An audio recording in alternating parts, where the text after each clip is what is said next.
Yeah, well, you know, where's Ed? You know, Mike texted me this morning on his way here, and he says, you may want to leave a little bit early, so and says the roads are bad. So I get down here, and I said, yeah, I drove 55 the whole way here.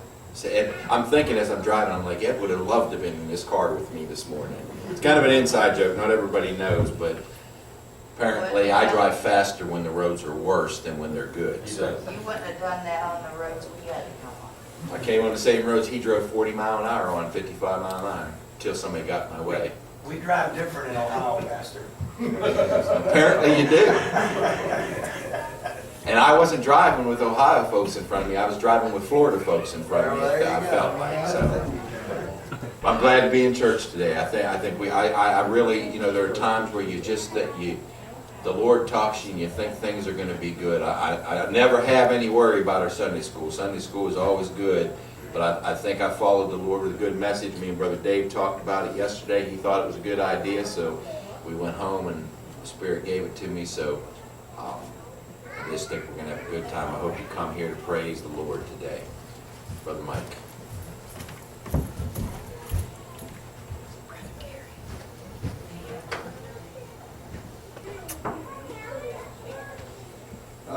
Before we start, there is something that I know that we've been neglecting to say, and I know that we want to put it out there to everybody. And I have paperwork at home.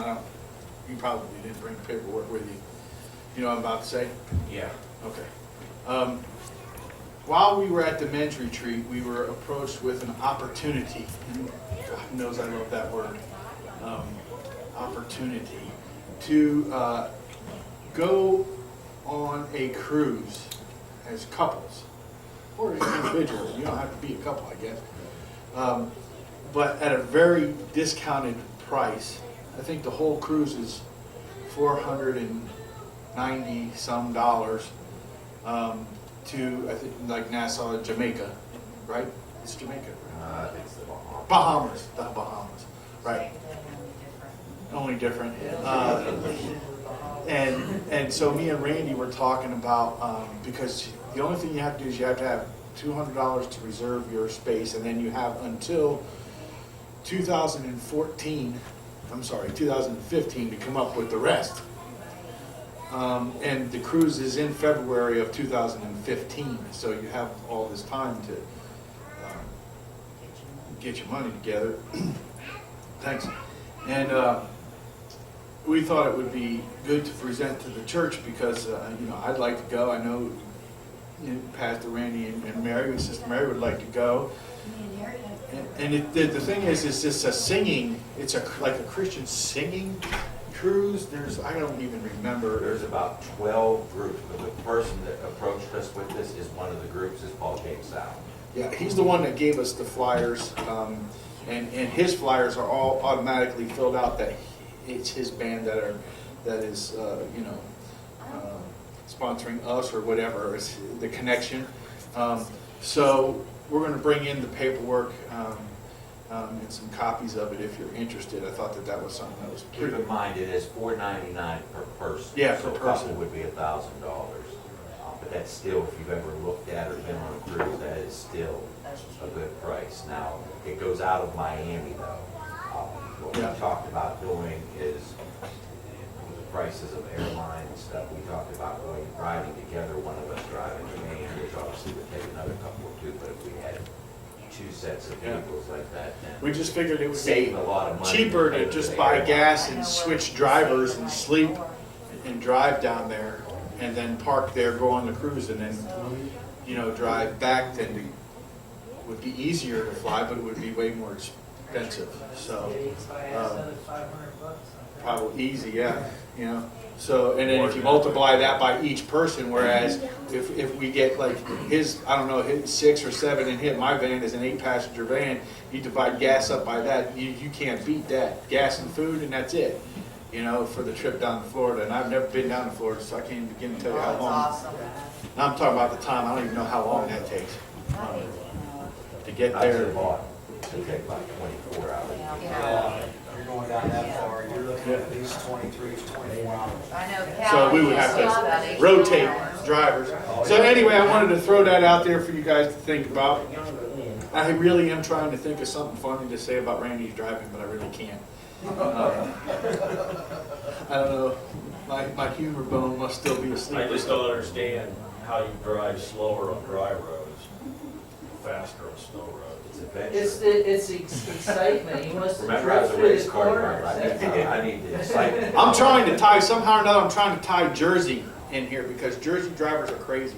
We're just crazy drivers. I mean, we go down, you drive there and then all of a sudden the street is one way coming back the other way. I mean, you know, there's just all kind of, it's row houses, so you're trying to squeak in through cars and stuff and you just fly down the road and I'm just trying to figure this out. And I really can't, honestly, I can't come up with something because it don't make no sense to me either.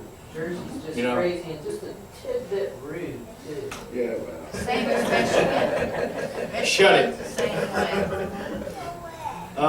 And there was, I think there was one more thing. Oh, how many did see watched it online? Bill Nye the Science Guy. So nobody watched it. I watched a piece of it. You watched a piece of it. So when we have that debate, it'll be brand new for almost everybody except me because I watched the whole thing. Wow. Okay, that's beautiful. You guys are going to enjoy it. I won't even say anything about it then. Yeah, don't spoil the book. Nope, won't do it. All right. All right, so book of Genesis. We start chapter 14 today.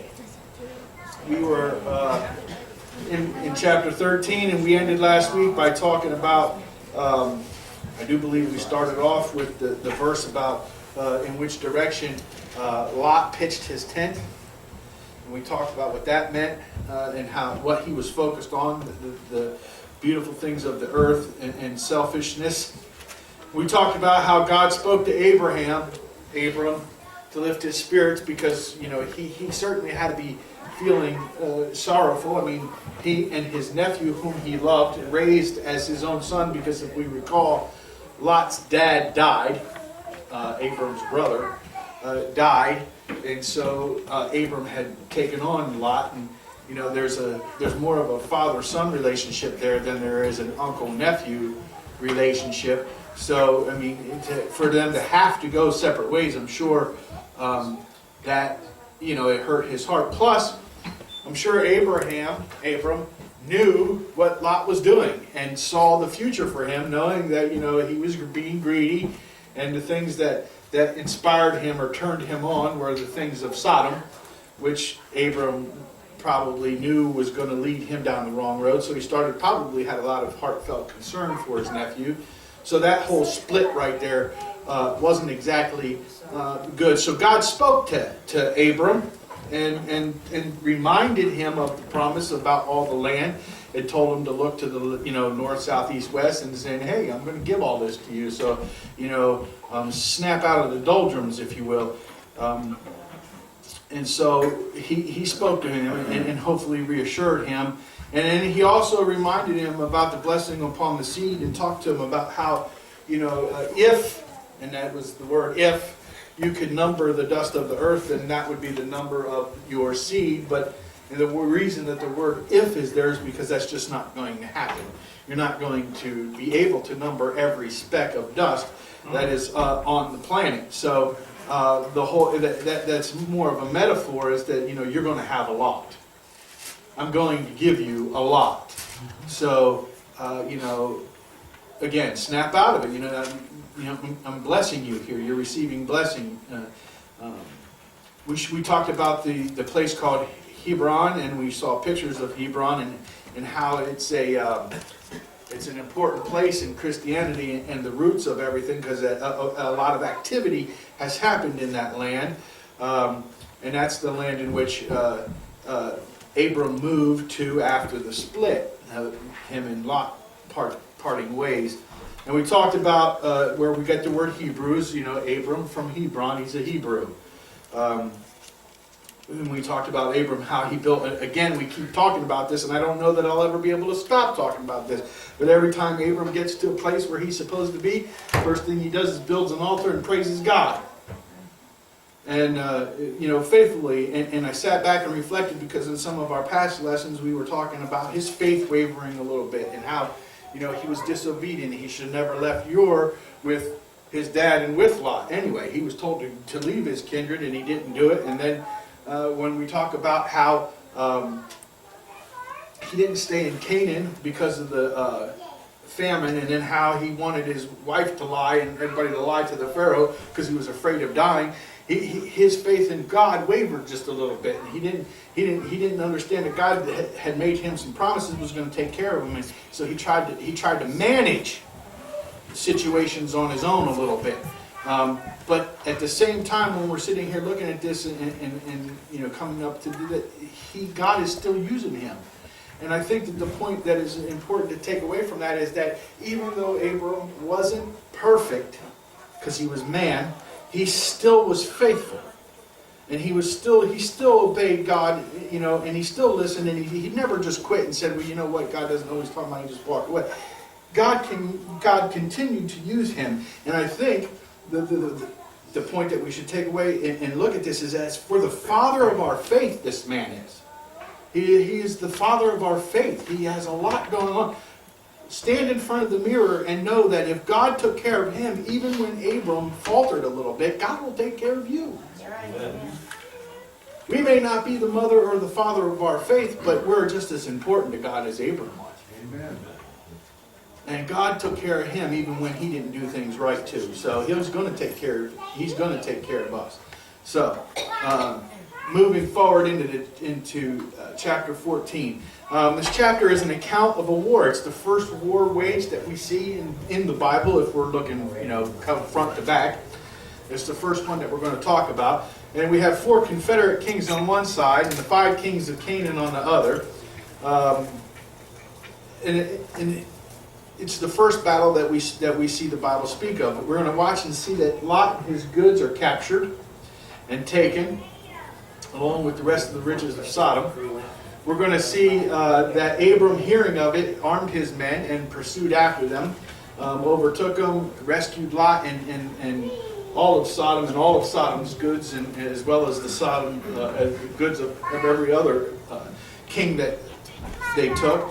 And that in the end, we're going to see something very specific. At the end of this chapter, we're going to see something that I think, again, I go back to we know that chapters 1 through 11 were foundational events. And then we come into, for the rest of the Bible after that, foundational people. Abram is the first one of those. We're learning about the father of our faith. He's the first of 4 foundational people in the book of Genesis that we're reading about. But I think that even up until this point, we've seen some foundational events that he has done, that Abraham has done. And at the end of this chapter, we're going to see something. We're going to see him do something when offered an awful lot, more than anybody could ever ask for. He is going to be offered by Sodom. Sodom is going to offer him just about everything that he ever needs, and he's going to decline. Now, I think that that's a foundational event done by a foundational person, because there isn't too many people that would say no to that in today's world. Amen. Because he was offered everything. So, we're going to see that in this chapter. Verses 1 and 2. And it came to pass in the days of Amraphel, king of Shinar, Arioch, king of Elazar, and Kedorlaomer, king of Valam, and Tidal, king of nations, which is Goet in Hebrew, that these made war with Berat, king of Shaddam, and with Bershach, king of Gomorrah, and Shinav, king of Admah, and Shemember, king of Itzvohim, and king of Balat, which is Itzzohar. You ain't kidding, man. Good job, Mike. I couldn't have done it. I have this Amraphel means sayer of darkness. I think that when you look at the sides that these kings are on, I think the meanings of their names are kind of unique. So, I mean, Amraphel is Seir of darkness, fall of the Seir. Shinar is a country of two rivers. Arioch means lion-like, and it's the ancient king of Elazar, and Elazar is God is Chastener, a town it's in Babylonia, and Kedor Laomer, a handful of sheaves, the king of Elam, defeated obviously by Abraham, and then Velam or Elam, however you want to pronounce it, it means eternity, and it also throughout the Bible is used for those other names. Tidal is the great son, is chief of various nomadic tribes and nations. Goet means a nation of people. So what we're talking about when we say that he's a king of nations, what we're talking about is kind of like the United States.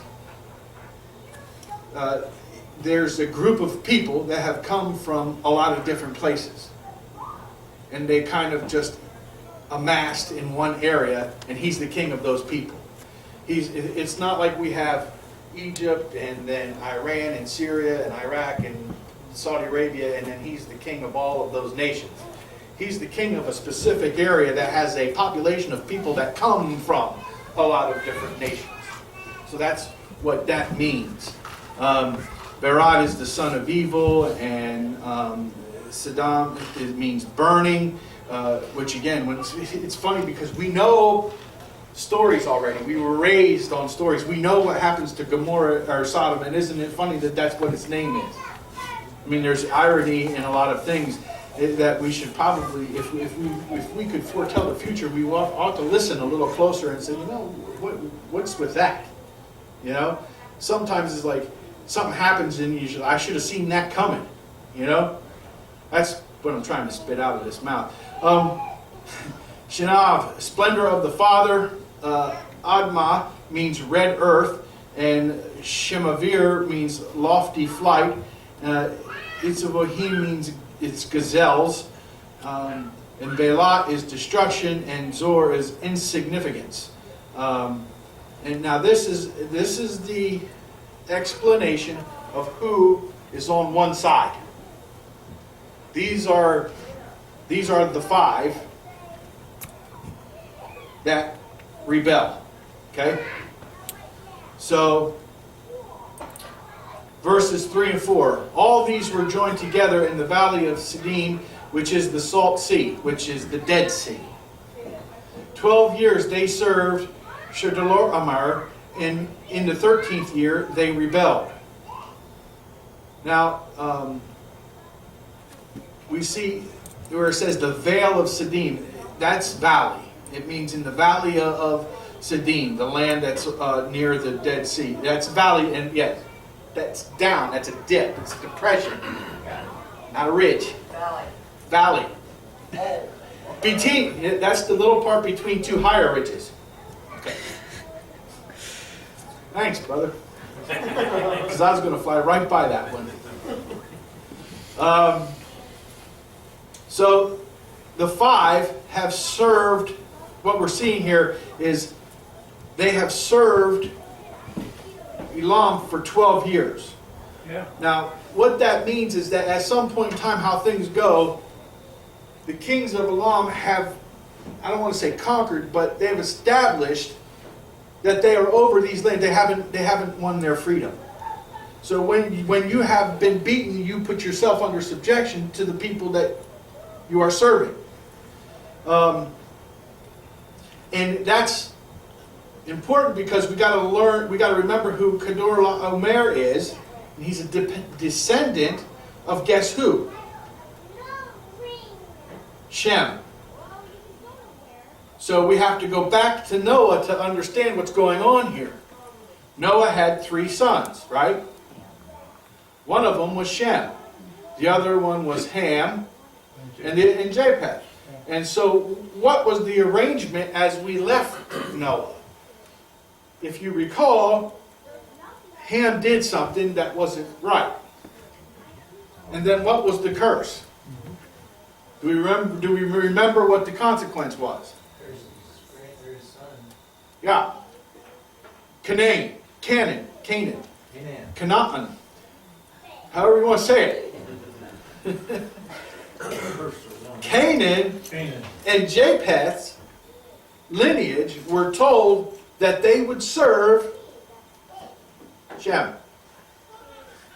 And so this is where we're seeing that this is coming, this is being fulfilled. We're being told that for the last 12 years, exactly what the curse was has been going on. They've been serving Kador Laomer, which is a descendant of Shem. So they're still serving. And that's important, because we have to see that, you know, it's like the story of Noah just ended, and then we're seeing here, look, this was real. What? What's so funny? Go ahead, brother. You have to see that you just didn't cut it off, and then the story of Noah is over with that little instruction. Moses is letting us know this was they served for 12 years. It'll be 14 years before they decide they've had enough. But, well, actually, that's not exactly how that goes. But we are seeing that the story continued on through the lineage as well. So that's why that's important. 5, 6, and 7. In the 14th year came Kedorlaomer and the kings that were with him, and smote the Raphims and the Ashtaroth Karnaim, and the Zuzims and Ham, and the Amims and the Shavikir Yaphim, and the Horites in the Mount Seir, until Al-Faran, which is by the wilderness.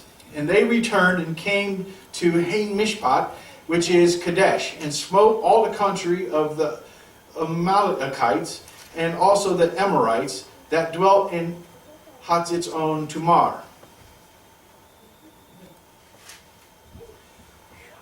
Yeah, so Raphaims are the giants and old tribes of giants. Ashtaroth Karnaim are the two horns or peaks. It's a city in Bashan, east of the Jordan River. Zuzims means roving creatures. It's an ancient people. Amim is terrors. It's ancient inhabitants of Moab. Shavir Kir Ya'uthayim, a plain of double or two cities.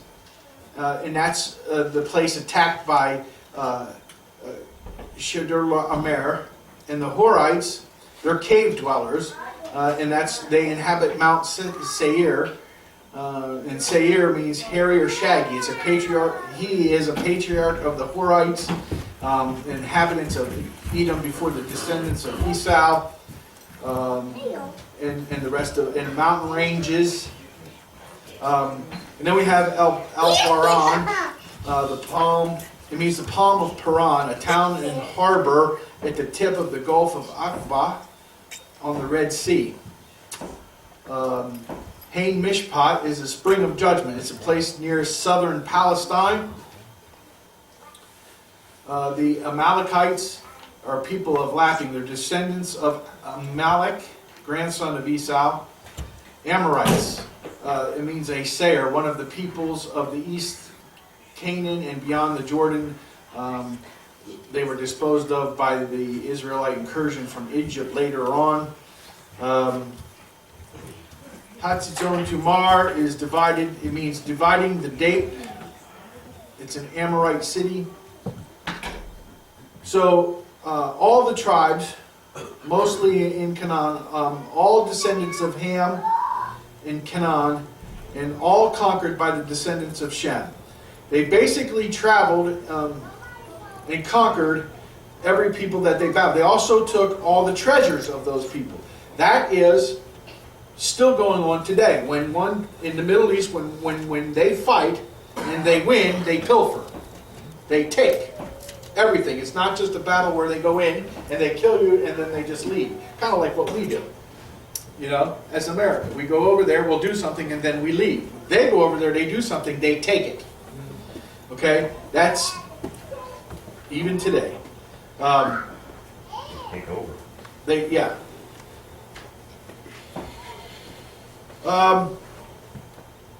And so we see that, again, that this is what Noah was said would happen, that everybody would be underneath his son Shem. And the occasion of this war, now why is this war going on, is as a result of the 5 kings under the government of Chedorlaomer, and in the 12 years they served him, they were serving him, they didn't have anything. It's kind of like serving in a third world country like Russia. You have leaders in Russia who lead the country, but the people are poor because the government doesn't take care of it. There's nothing there. So these people for 12 years are serving Shem, but they get nothing in return. There's no good wages, there's no good job, there's nothing that they can do. And every time they come around, they pilfer the place, and they take anything that you have anyway. And then they go back to their land, you're stuck there in your land to rebuild again. And that's basically all they ever did. And every time they gained wealth or they had something, Shem's people, descendants, you know, this I'm not going to keep saying his name. You know who I'm talking about. I'm just going to call him Cher from now on. Okay? Cher would come in and pilfer your stuff and take what you had. So 12 years, they started to get a little upset with this. Yeah. Yeah, they started to get a little anxious about what was going on. Rich countries are a desirable prey, and idle, luxurious countries are an easy prey. The Sodomites were a posterity of Canaan, who Noah had pronounced a servant of Shem, from whom Elam descended. Thus soon did that prophecy begin to be fulfilled. In the 13th year, beginning to be wary of their subjection, they rebelled, denied the tribute, and attempted to shake off the yoke and retrieve their ancient liberties. So they tried to fight back a little bit. Now, what we're talking about here is the 14th year. And what happened in the 14th year is, after some pause and some preparation, the descendants of Shem, Cher decided that he was going to rally some of his neighboring countries and friends and take out the rest, so these rebellions would stop. He was just going to go ahead and decide he's just going to take everybody out. Okay? That's where we are right now. That's what is being said. Verses 8, 9, and 10. And there went out the king of Sodom, and the king of Gomorrah, and the king of Itzboim, and the king of Belat, and they joined battle with them in the valley of the Siddim, with Chedorlaomer, the king of Valham, and with Tidal, king of nations, and Amraphel, king of Shinar, and Arioch, king of Elasar, 4 kings with 5. So it's the 5 of Shem against the 4 kings of yeah, pretty much. And the Val of Siddim was full of slime pits, and the kings of Sodom and Gomorrah fled and fell there, and they that remained fell to the mountains. So, just so you know, that's somewhat of a recent picture there, and that's a slime pit. And it's in the valley, between 2 mountains, right off the Dead Sea. Just saying that they're still there. Okay? Slime pits. Hamar, and it's a pit filled with slime, pitch, asphalt, or bitumen. And I actually watched a video, and I entertained putting video in here so that you could see it. But there was more music to it than there was anything else, and I wasn't about to get into editing it, so I just decided not to do it. But there were some people that have gone around this plain and were examining the ground, and to this very day, these slime pits were still there. However, they showed these massive piles of rock and whatnot that the Israelites, and this is the Israelites, this isn't anybody else, that are going to cover those pits Yeah. so that people don't get hurt, instead of keeping them as a historical landmark, because this is the valley where this was supposed to have taken place. One would think you would want to leave the pits there, but that's what they're going to do. Go ahead. Did they find some ash pits there? They did. They found a lot of things and there, and that I think we had a picture of that before. Yeah. Yep. Yeah. You mean where Sodom was lit on fire? Yeah. Yeah. Was I ahead of you? No, you're actually behind. I already showed that picture. Okay. Yeah. They fell there. Oh, I stayed behind. Yeah. Well, I'm going to get into that because depending on who you talk to, and I did get this bigger picture out here because you can see the mountain ranges in the back. That's the Dead Sea right there, up in the front. Can you guys see that? Yes. And then you have the pits. Now, these couple verses say they fell in them. And it's important to try to understand this because in my reading I have seen that depending on who you are and what you believe is to what that means. First of all, understand that this is where Sodom and Gomorrah wanted this battle to be fought because they are familiar with this land. It's kind of like the rednecks. If you fight with them, they want to fight in the mountains because they're familiar with the mountains. It's an advantage that you have. You're mistaken, my friend. What? That's hillbilly. Whatever. The redneck. Rednecks were from West Virginia. Yeah, right on. Well, listen, I know. as a New Jerseyite, I don't care. You're all weird. But you still love us. Like I told you, we know how to take care of Vernon, buddy. Yeah. And we're magicians in New Jersey. We make people just disappear. They do that in West We'll get you down in Virginia them hills one of these days. Why? Why are you going to take me down into the hills? Why? Because it's an advantage. Back on topic. Back on topic. We'll take your snipe out, brother. too. You ever been sniping? No, It ain't no fun, you're left there. I don't find being in the mountains fun at all. Was that the valley? What valley was that they were going to? Shaheen. Or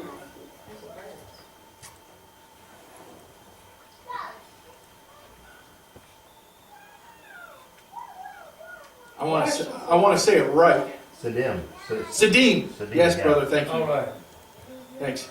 Sadim. I'm Yeah. paying attention. The Veil Lodge City. Which is the valley. Vale is valley. So, listen, the whole point of this diatribe is that Sodom wanted to have this war here because they were familiar with these slime pits. They knew where they were. They were hoping that it would be an advantage that as the armies advanced, they would fall into the slime pits. Yeah. However, it worked, but it worked in reverse. They got so worked up. Now, again, I'm going to say this. It says that they fell in them. There's different theologians who have different ideas as to what that means. Some think that that they got all excited because this war, they were losing. They started losing, and they started not understanding where they were, and they literally just fell into them. Some theologians think that as because of the violence that they took their own lives in them because they didn't want to be captured. So you have the different interpretations of what they fell in them means. But it's clear that this is where this wanted to take place because it would have been an advantage for them. Yeah. Okay? So then others fled to the mountains. And in the video that I had of the last picture, it was, I'm going to say this is a bad picture, but because the video had a great picture of how, if you're looking at this picture to the left and to the right over there, and like where you would be sitting, there's mountain ranges. And I'm talking bigger than these. They're really nice, and it's like when I was watching that video, you could see this take place. I could see this advancing army coming in. I could see all kinds of chaos, and then everybody running for the hills because they weren't that far away from this valley. You could have made it. You know, I think this would be a great place to do a movie about this war, because I mean, this has to be the place where it happened. You know, and it's kind of a shame because we really got to do the Bill Nye Science Guy debate thing, because there's comments that he makes in that debate that we're showing it right here. Are you blind? I mean, it pretty much, I just want to come out and ask you, are you blind? For a scientist who relies on things that you see in fact, it has to be here. Fact! This place exists. This is an actual picture taken by an actual human being with an actual camera. Actually. That's fact, Jack. The Bible was written a long time ago, and it actually lays out this land. And you can follow along in just these few verses and how this war unfolded just by looking at this picture. Yep. Because, and this picture doesn't do it justice, because that's the Dead Sea, and you're like, well, how do they run off to the mountains? But I'm telling you that there's mountains way over here and on the other side in this video. And it was a good thing to watch, but like I said, it was more music than anything else, and it was kind of theatrical as far as the guy that was narrating it, and I just really wasn't turned on. But obviously, otherwise it would have been in here. But I can see how this, took place. So verses 11 and 12, and they took all the goods of Sodom and Gomorrah and all their victuals and went their way. And they took Lot, Abram's brother's son, who dwelt in Sodom, and his goods, and departed. Victuals, I actually had to look this one up. Means food, means supply. Again, just looking at how this comes, because at that picture in the valley, Lot probably wasn't there. He wasn't a soldier, But when they come into your land, they take everything. And Lot was probably still not all that old. I mean, Abram wasn't that old. And Lot is his brother's son. So they're saying that Lot was probably around 50, in his mid-50s. So you can do labor. You're coming with us. You're going to be our servants. And bring all of the women, all of the children, and they just sat there because of all their traveling, and they took all of their food. Yeah. So, out of that, we just need to know that Lot probably was not in the battle, but he was taken from his home. And then we move to verses 13 and 14. And there came one that had escaped, and he told Abram, the Hebrew, for he dwelt in the plain of Mamre, the Amorite, brother of Eshcol and brother of Anar, and these were confederate with Abram. And when Abram heard that his brother was taken captive, he armed his trained servants, born in his own house, 318, and pursued them unto Dan. Confederate is berit, and it means a covenant, alliance, or a pledge. And over time, after the split of Lot going his way, Abram going his way, Abram's going to make relationships. He's going to build a foundation, because let's not forget, God's at work here. God has said, I'm going to make you the head of many people. Okay? And he's going to give them all this land. Well, Abram's not going to be anywhere where he's not going to build relationships. Because Abram is a leader. And that's what leaders do.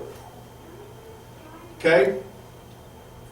So, since he took the time to do that, when this came about, most people who knew Lot knew of his relationship with Abram. So when there was trouble, who's the better person to go to? Abram. Up until now, Abram has never been identified as a king of people. But when all of these people started falling to the other side, to the enemy, who's the first person that they run to? Abram. Now, mostly because Lot's involved. But I have a sneaky suspicion that had Lot been left alone, they still would have come to Abram. Because we also read that we're talking about 318 born in his house. That means there's 318 people that along his journeys he has taken in, he has adopted, he has, you're my servants, but, this is a family, because he's treated his servants like family.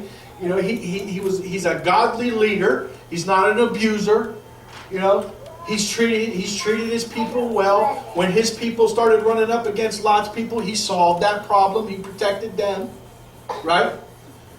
He has amassed such a people that he might as well be like the governor of his own city or county or state.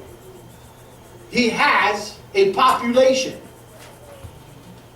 So people are looking at him as a leader. And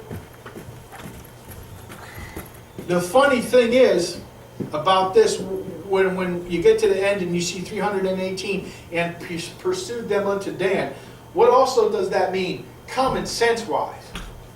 Common sense wise, we just watched 5 kings annihilate 4 kings.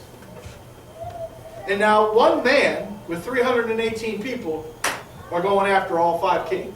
Yep. Now, if you're any one of those 318 people, do you say, hey, I'm coming. I'll be right there as soon as I can put my clothes on. You go ahead, I'll catch up. No. You know what I mean? They still followed him. 318, and he's not a king. Yeah. He's Abram. But they followed him anyway. Now, there's something significant to take out of that, folks. Because there's a lot of people, I don't care how competent, well, pretty competent people, that I wouldn't follow anywhere. Let alone into what I would consider a slaughter. Because 5 kings just destroyed 4 kings, and you want to lead me and 317 other people into war? I don't think so. But they did think so, and they followed Abram. So this is where you have to put down the Bible for a moment when you're reading and reflect on what you've just read. This is significant into the character of Abram. This is significant into the godliness of Abram. Because things like that don't happen without God.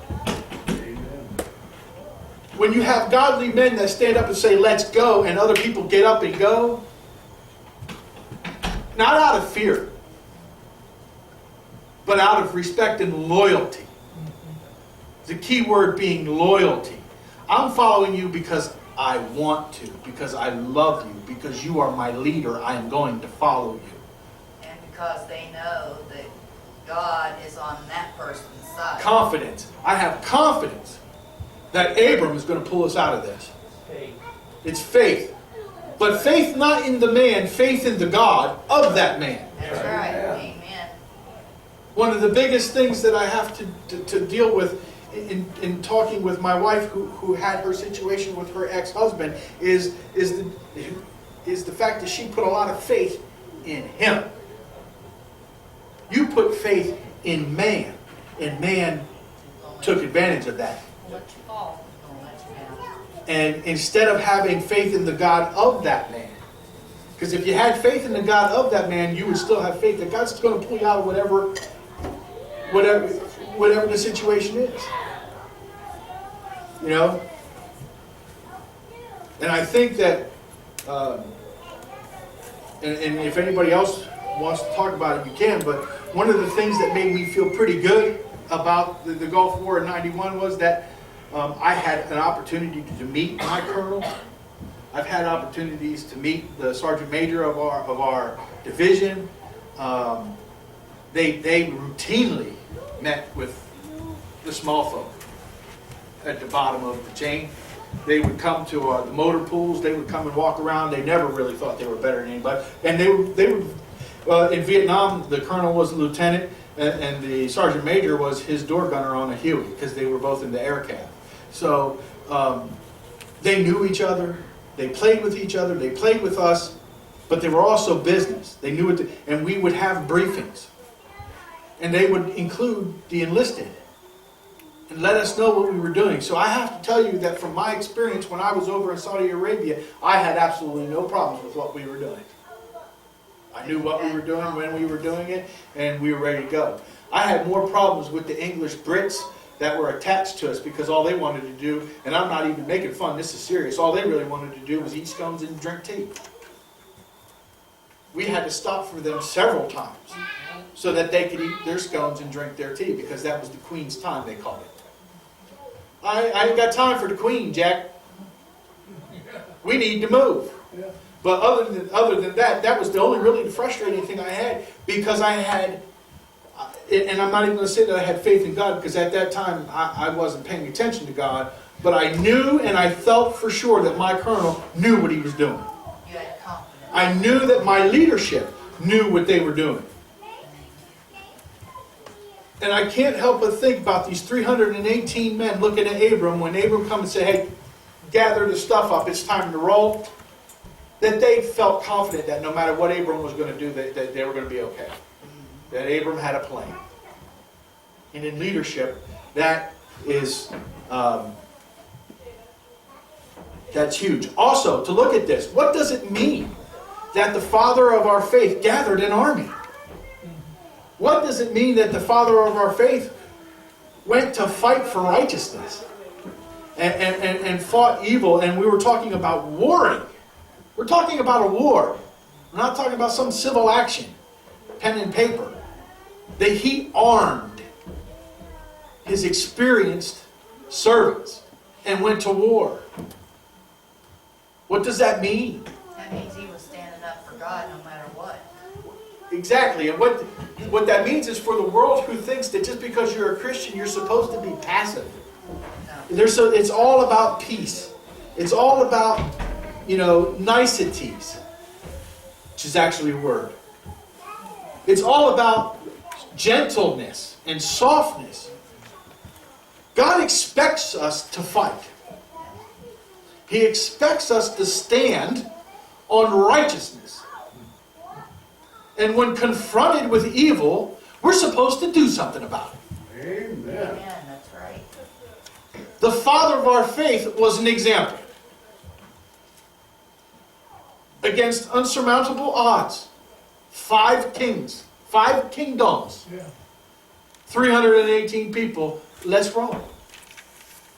And he took them out there, and we know we're going to study it in the verses to come, and he wiped them out. And not only did he wipe them out, but he freed everybody. And not only did he free everybody, but he got all the riches back. He took everything back.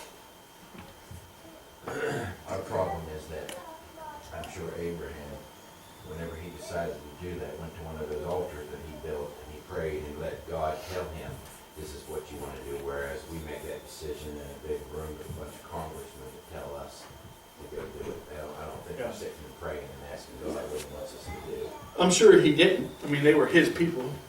A bunch of congressmen, politicians that don't even believe in God. Right, Right. exactly. That's the way they make. That's the way they make. And unfortunately, as a godly nation, that's something that we should be doing. But keeping it closer to home in your own homes, of which you don't need approval from the government, and in your own lives, of which you don't need approval from the government. Right. We have Christians that won't stand up against evil. I wonder how long it takes us to get this in our mind that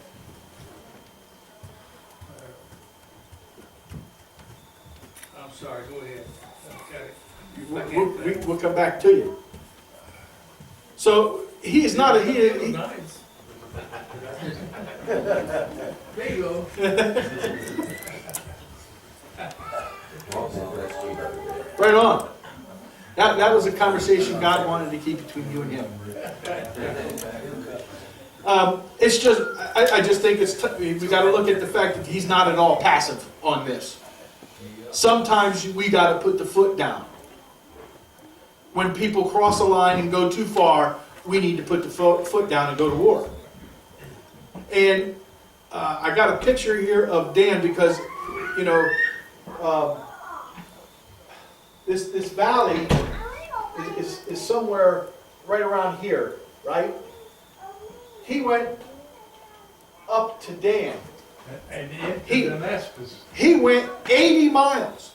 Not only did he go after the army, but he pursued them for 80 miles. On foot. Yeah.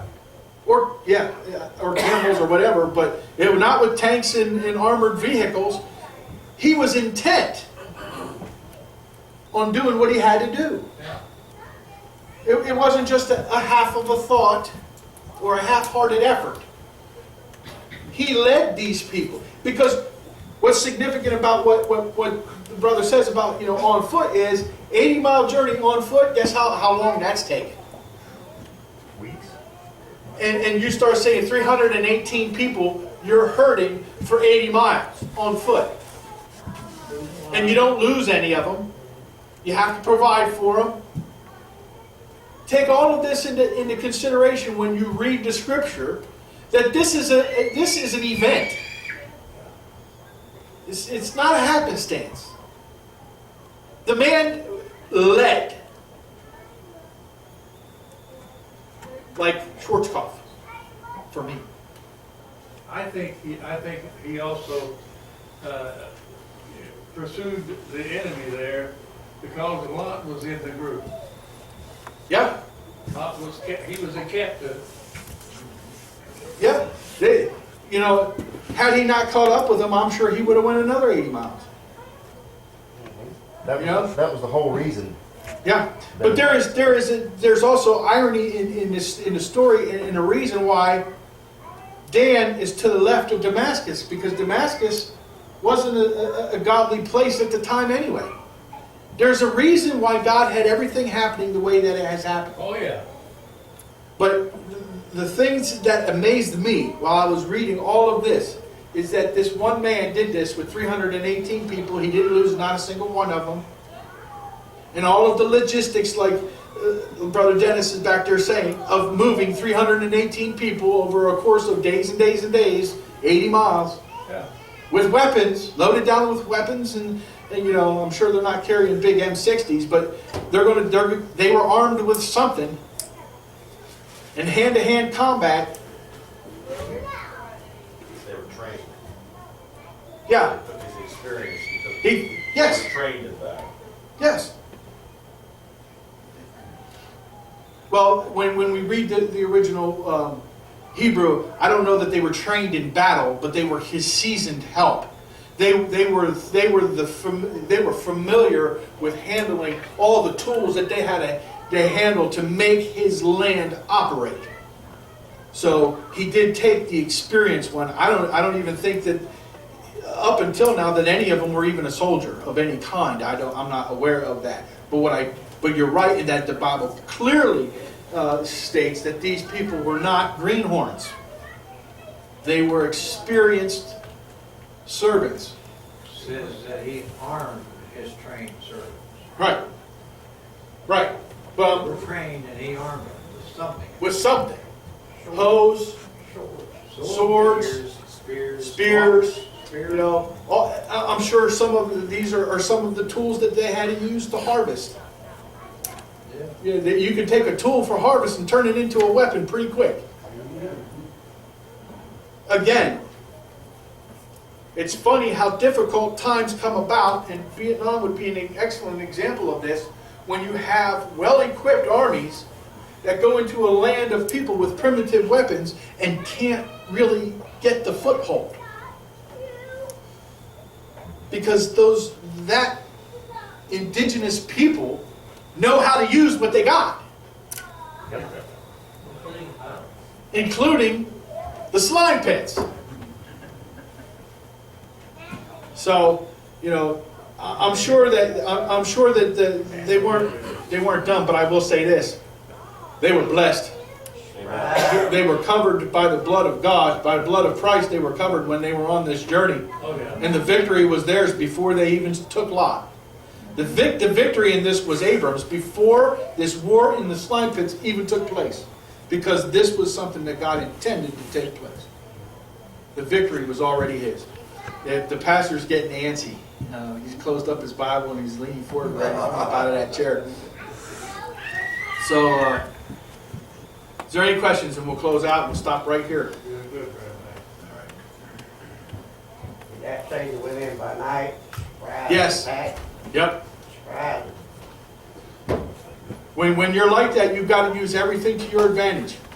Cover of darkness, surprise, all of it.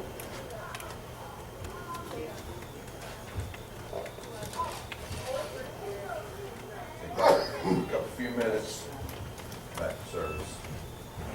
That's what you call it asleep.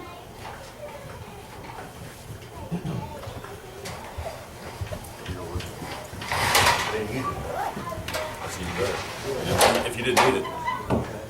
Yeah, I tried to bring it back today. I couldn't make it happen.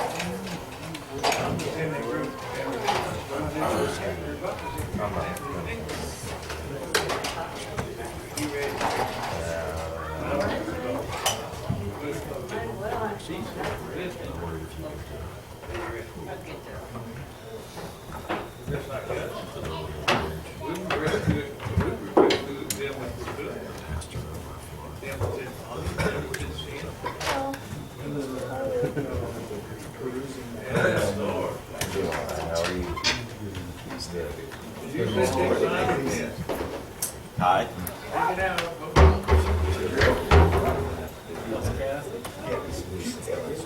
Where do you want to do the work?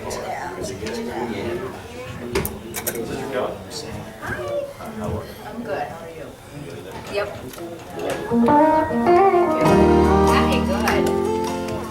Baby.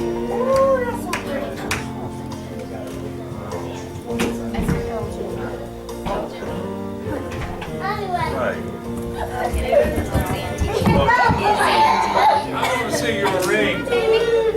You got a ring on your finger. I want it.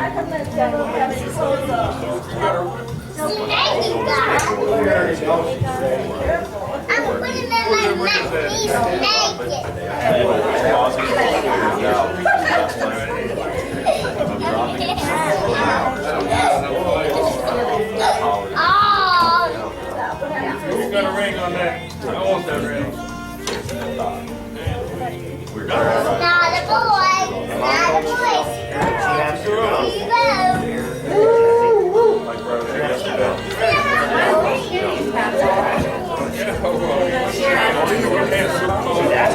We just want to finish